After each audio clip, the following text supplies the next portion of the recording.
একটা কথা মনোযোগ দিয়ে শোনো। আজকে দুনিয়া আমরা যেটা সবচেয়ে বেশি দেখি তা হলো অন্যায়, জুলুম, ক্ষমতার অপব্যবহার, মানুষের হক নষ্ট করা। অনেকে ভাবে আমি ক্ষমতাবান, আমাকে কেউ ধরতে পারবে না, আজ আমি যা খুশি করতে পারি, আমার বিরুদ্ধে কেউ দাঁড়াতে পারবে না। কিন্তু একটা জিনিস জানো, আল্লাহর আদালত থেকে কেউ পালাতে পারেনি, পারছে না, পারবেও না।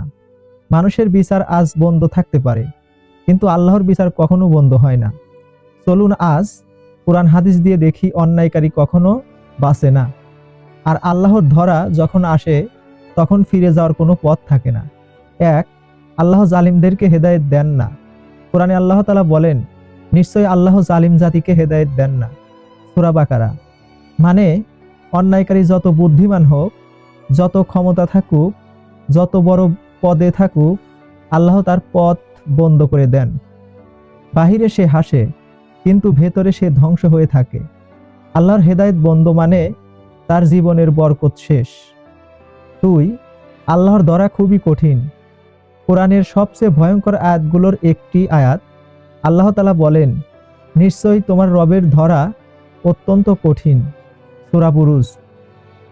যার উপরে এই ধরা আসে তার পরিবার, তার নাম, তার সম্মান সব ধসে পড়ে। দুনিয়ায় আল্লাহ তাআলা দেন সময়, সুযোগ, প্রমাণ, ক্ষমা চাওয়ার দরজা, কিন্তু যখন ধরা শুরু হয় তখন সেখান থেকে কেউ রক্ষা পায় না। তিন, জুলুম হবে কিয়ামতের দিনে অন্ধকারের অন্ধকার। রাসূল সাল্লাল্লাহু আলাইহি ওয়াসাল্লাম বলেছেন, জুলুম কিয়ামতের দিন বহু অন্ধকারের কারণ হবে। সহিহ বুখারী। ভাবো তো, সেদিন যখন মানুষ আলো খুঁজবে, নামাজিরা আলো নিয়ে যাবে, সৎ মানুষেরা আলো নিয়ে যাবে, অন্যায়কারী কি দেখবে? অন্ধকার। একটা অন্ধকারের মধ্যে আরেকটা অন্ধকার, এটাই জুলুমের পরিণতি। চার, মানুষের হক নষ্ট করা সরাসরি জাহান্নামের পথে নিয়ে যায়। রাসূল সাল্লাল্লাহু আলাইহি ওয়াসাল্লাম বলেছেন, যে ব্যক্তি কারো হক অন্যায়ভাবে নিয়ে নেয়, সে জাহান্নামের একটি অংশ নিয়ে নেয়। সহিহ মুসলিম। মনে রাখো, মানুষের হক আল্লাহর হক। যে মানুষকে কষ্ট দিল, যে প্রতারণা করলো, যে কারো অধিকার নিল, সে আসলে আল্লাহকে খেপালো। আর আল্লাহ যখন রাগান্বিত হন, দুনিয়া আখিরাত সব ধ্বংস হয়ে যায়। পাঁচ, আল্লাহ জালিমকে সময় দেন, কিন্তু ছাড়েন না।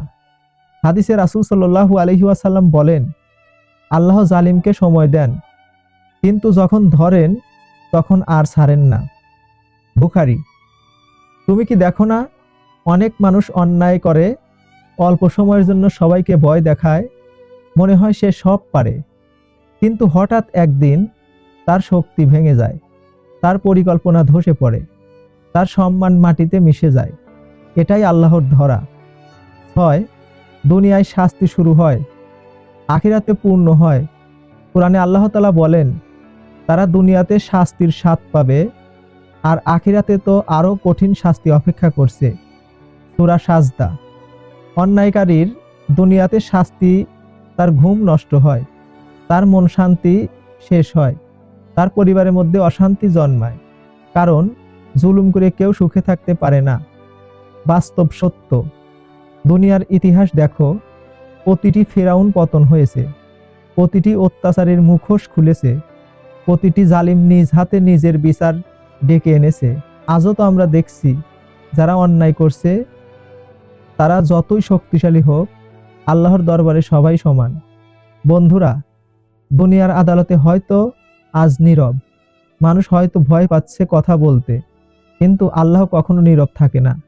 তুমি কারো হক নষ্ট না করো, কারো কষ্টের কারণ না হও, আর যদি কোনোদিন অন্যায়ের শিকার হও, আল্লাহর কাছে সোজা অভিযোগ করে দিও, কারণ অন্যায়কারী কখনো বাঁচে না। দুশ্চিন্তা করো না, আল্লাহর ধরা যখন আসে তা পৃথিবীকে কাঁপিয়ে দেয়। আল্লাহ তাআলা আমাদের সকলকে হেদায়েত দান করুন। আমিন। আসসালামু আলাইকুম ওয়া রাহমাতুল্লাহি ওয়া বারাকাতুহু।